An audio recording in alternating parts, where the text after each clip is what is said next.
In this video I will show you how you can get steel ingot in ICARUS. So it's really easy. All you have to do, you need to have tier 2 unlocked and tier 3.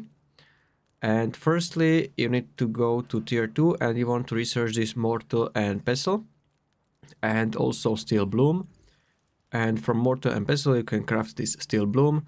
So you want to go to this mortar and pestle, you want to open it, and from here you can craft steel bloom from 6 iron ores and 1 coal ore.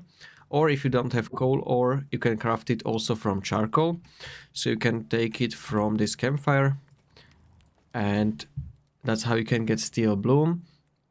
And once you have this steel bloom, you want to take it, and then in tier 3 you want to craft this cement mixer, because you need concrete mix to be able to craft this concrete furnace.